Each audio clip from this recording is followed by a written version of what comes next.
চাঁদাবাজি করতে যে ধরা পড়ছে, তাহলে চাঁদাবাজি স্পেসিফিক অভিযোগ থাকতে হবে। অভিযোগ রয়েছে, স্পেসিফিক অভিযোগকারী আদালতে যদি থানাতে মামলা না করে, আপনি সিআরপিসির অপরাধ বলে আসেন, ও তো ট্রায়াল করে বেড়ায় বিভিন্ন জেলায়।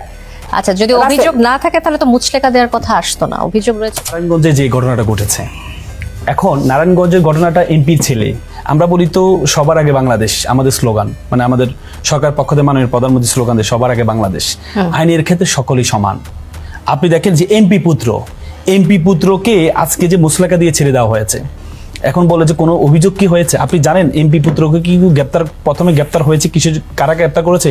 নারায়ণগঞ্জ পুলিশ কিন্তু গ্রেপ্তার করে নাই। ঢাকা থেকে ডিবি পুলিশ গিয়ে তারপরে গিয়ে তাকে গ্রেপ্তার করেছে, তার বিরুদ্ধে হিউজ অভিযোগ পেয়েছে এবং তাকে যুবদল থেকে বহিষ্কার করা হয়েছে।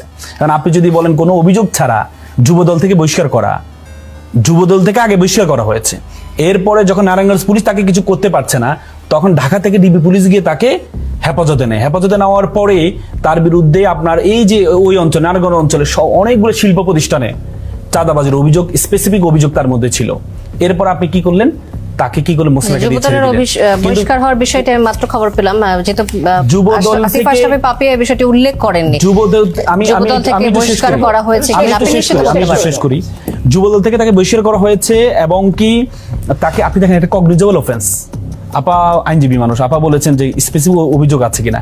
আপনি জানেন এই আমাদের দুই ধরনের মামলা, একটা সিআর কেস, একটা জিআর কেস। জিআর মানে জেনারেল রেজিস্ট্রার, যেটি থানা হয়। অনেক সময় পুলিশ বাদী হয়ে মামলা করে, অনেক সময় ব্যক্তি অভিযোগকারী হইতে হয় না, পুলিশ নিজে অভিযোগকারী হয়।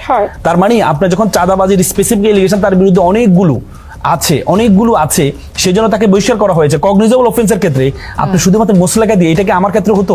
এটা কি আপনার ক্ষেত্রে হতো? এটা কি সাধারণ একটা মানুষের ক্ষেত্রে এটা হতো মুচলেকা দিয়ে ছেড়ে দিত? নো। তাহলে আপনি হচ্ছে আইনের ব্যত্যটা কোথায় করলেন? প্রথম করলেন মামলা হতে দিলেন না, আপনি মামলা হতে দেন নাই। আপনি যাকে এই স্পেসিফিক অভিযোগে তাকে গ্রেপ্তার করেছেন, মামলা হতে দেন নাই, মুচলেকা দিয়ে ছেড়ে দিলেন। তাহলে এই আইনটা কি এমপি পুত্রের জন্য এক আইন, আমার জন্য আরেক আইন? উত্তরটা নেই। সৈয়দ আসিফ আশরাফি পাপি, দেখেন, আমি নারায়ণগঞ্জের যে বহিষ্কার, আমি সারা বাংলাদেশের বহিষ্কারের যে সিস্টেমটা আমি দেখলাম এবার 1.5 বছরে, যে সংবাদপত্র অথবা সামাজিক যোগাযোগ মাধ্যমে এই ধরনের কোনো নিউজ পাওয়ার সাথে সাথে কেন্দ্র থেকে বহিষ্কার করে দিয়েছে।